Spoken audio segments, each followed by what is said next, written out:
So the radiant floor heater is working actually really well.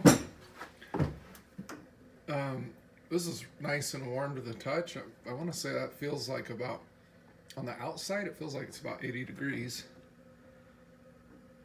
maybe 90.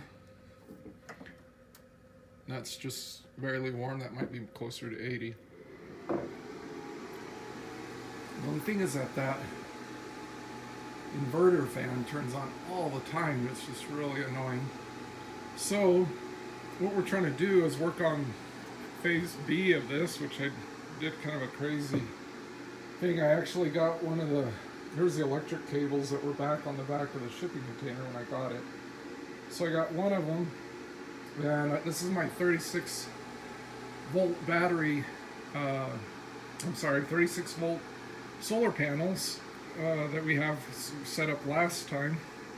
And I only have this is a 55 gallon drum. I have about about 8 gallons of water in there probably. And then it connects, this side right here is a 24 volt element that I'm going to hook up to the batteries later and test it.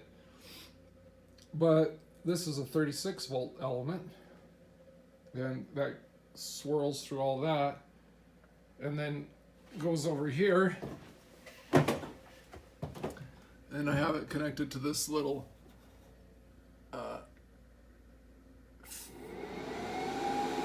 guy, this little plate, and then from there those two cables go out. They go outside the shipping container, and then they go up along the roof, and about halfway back they connect to those 3 solar panels, hopefully soon to be 4. So I just hooked this up. I'll stick her head down in here, and the water was pretty cold when I put my hand in there, when I set it up. The bottom's still cold. It starts to stratify actually, where the top water's hot, but I can see, and if you look close here, you can see bubbles on that heating element. That's a sign that it's hot. This one has no bubbles. So when I stick my hand in here and rub that, about like that, it's hot. I can kind of touch for a second that outside one, but it's not incredibly hot.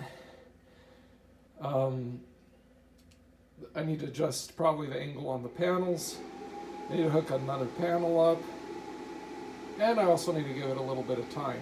But the idea is, if I can get 50 gallons of water to say 175 degrees or something, that's a lot of heat. That ought to help keep things from getting too cold in here tonight. And we'll just see how this goes. I don't have 55 gallons of water, so I need to go get some more water.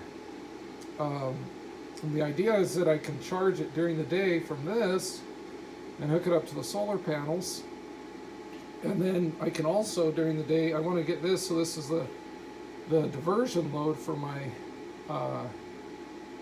electrical system. So once those batteries are all charged and we're not using any more electricity on the inverter, we can divert the load over here and heat this up, and then maybe get some of this coil. Maybe that's not going to work for what we're trying to accomplish here, but I'll put a heat exchanger in here, and so it'll radiate heat out the sides of the 55 gallon drum, and I'll have a heat exchanger where I can hook up the fluid to the radiant floors. And basically the idea is that I preheat the radiant floor. So I put the cold side of the radiant floor in here right before it goes into the hot water heater, and run it through here and kind of preheat it. So that's what we're working on today. We'll see how long it takes us to get hot.